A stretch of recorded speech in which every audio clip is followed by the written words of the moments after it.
My colleague Anand Narasimhan spoke exclusively to Jammu and Kashmir Lieutenant Governor Manoj Sinha over the recent targeted killings in the valley and the roadmap for the Union Territory's development. Listen in. जब हम बात कर रहे हैं तो ऐसे समय पे बात कर रहे हैं कि दीपावली को कुछ ही दिन बचे हैं, लेकिन एक अलग तरीके का माहौल बनाने की कोशिश फिर से यहां शुरू हो चुकी है, कवायद शुरू हो चुकी है, जहां खासकर जो देश के अन्य इलाकों से आए हैं और यहां पर जो स्थानीय कश्मीरी हिंदू हैं, कश्मीरी पंडित हैं, उन पर अटैक करने की कोशिश की जा रही है। वहीं से शुरू करते हैं। आप कैसे देखते हैं इसको? आपने इस पर बयान दिया है, पर कुछ लोग इस पर और कुछ कहने की बात कर रहे हैं, तो मैं आपसे वही पूछना चाहूंगा। वास्तव में ये एक दुर्भाग्यपूर्ण घटना है और मैं इसको धर्म के नजरिए से नहीं देखता, क्योंकि अगर पीछे के आंकड़ों में आप जाएंगे, ये सच है कि टारगेटेड किलिंग्स हुई हैं कश्मीरी पंडितों की, कुछ हिंदुओं की, लेकिन कई मुसलमान भी मारे गए। आतंकवाद का कोई धर्म नहीं होता है।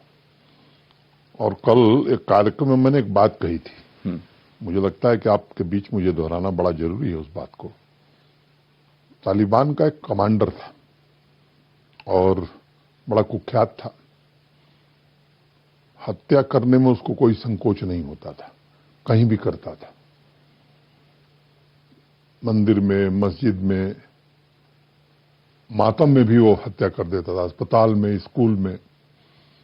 उससे किसी ने पूछा कि ये तुम विवेकहीन हत्या करते हो, क्या तुम्हें ये नहीं लगता कि तुम्हारे बारे में पब्लिक ओपिनियन बड़ी खराब हो रही होगी?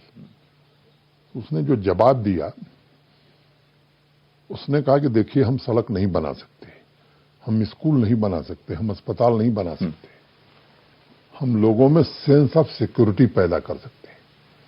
और वो हमारी पद्धति यह है कि पहले सेंस ऑफ इनसिक्योरिटी पैदा करना, ताकि लोगों को ये लग जाए कि जब तक तालिबान का शासन नहीं होगा सुरक्षित नहीं है। यहां भी कुछ लोग लंबे समय से इसी कोशिश में लगे हैं कि भारत सरकार जितना कर ले, जम्मू कश्मीर प्रशासन जितना कर ले, जब तक कश्मीर हमारे साथ नहीं मिलेगा तब तक अमन चैन नहीं आएगा। ये बेसिक थियरी मुझे लगता है देश को और कम से कम यहां के लोगों को समझना बड़ा जरूरी है। एक भट्ट साहब की हत्या हुई, उत्तर प्रदेश के 2 हमारे मजदूर भाई मारे गए। मैं मानता हूं कि मौत का कोई मुआवजा नहीं होता है। प्रशासनिक तौर पर जो भी उनके परिवारों की देखभाल करनी है वो हम करेंगे, लेकिन ये सच है कि पहले की तुलना में अगर देखेंगे आप तो सिक्योरिटी सिनेरियो काफी बेहतर हुआ है। लोगों की अपेक्षाएं हमसे बढ़ गई जी। अगर पहले का मानक होता जब 36 लोग एक दिन मार दिए जाते थे, उसकी कोई चर्चा नहीं होती थी, वे लोग भी आज सवाल पूछ रहे हैं। अब देश की और सामान्य आदमी की जम्मू कश्मीर में हमसे अपेक्षा है कि एक भी घटना नहीं होनी चाहिए।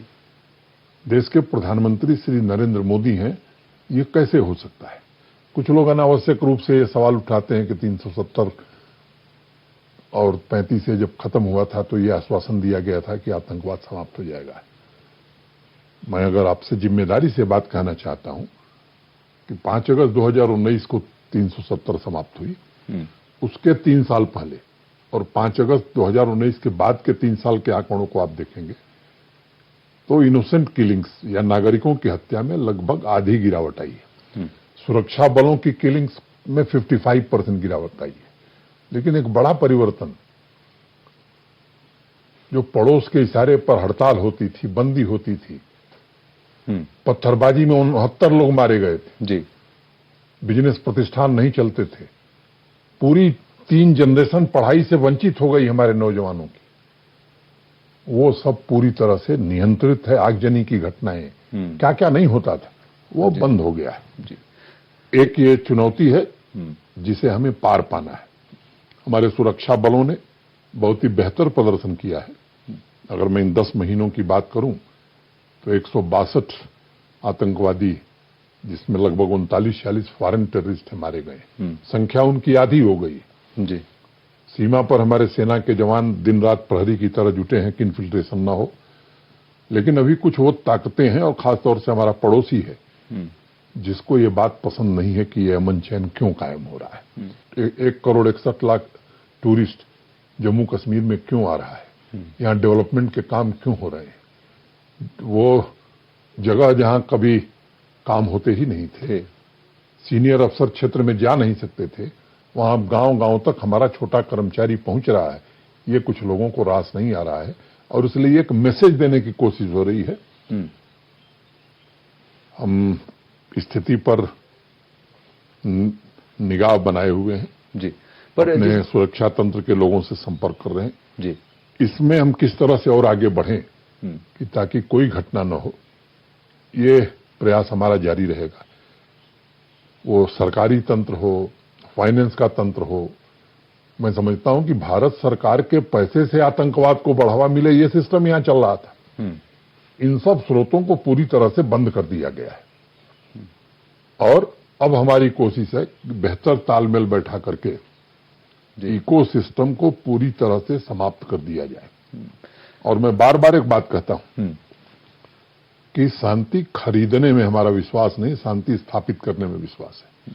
और मुझे एक बात आपको और बतानी है और आपके माध्यम से देश भर के लोगों को बतानी है कि जहां हम आतंकवाद और आतंकवादियों और उनके पनाहगारों के खिलाफ सख्त हैं, वहीं ये भी निर्देश हम सुरक्षा बलों को दिए हैं, किसी भी निर्दोष व्यक्ति के खिलाफ कोई कार्रवाई नहीं होनी चाहिए। और मुझे संतोष इस बात का है कि अभी तक किसी घटना में किसी निर्दोष व्यक्ति के खिलाफ गोली नहीं चली है। लेस मात्र भी संदेह हुआ तो जांच करके कानून के अंदर जो कठोरतम कार्रवाई है वो की गई है। पर एजी साहब, मैं आपसे जानना चाहूंगा कि इस, जैसे आपने कहा इकोसिस्टम, इस इकोसिस्टम को हवा देने वाले और इसको बढ़ाने वाले कुछ लोग हैं और इनमें से अनायास से आवाजें निकलती हैं कि बाहरी लोग आपके काम को ले जाएंगे, यहाँ लोगों में एक सेंस ऑफ जस्टिस नहीं है, ये बात भी कहने वाले हैं। कहीं न कहीं ऐसा नहीं लगता कि इनको कंट्रोल करने की आवश्यकता है? आपकी बात से मैं पूरी तरह सहमत हूं कि जो लोग अनावश्यक बयानबाजी करके स्थिति को बिगाड़ने की कोशिश करते हैं, मुझे लगता है कि अब कानून को उनके बारे में भी विचार करना होगा। आतंकवाद में सीधे जो लिप्त हैं, जो उस इकोसिस्टम के हिस्सा हैं, उन पर तो हम कार्रवाई कर ही रहे हैं।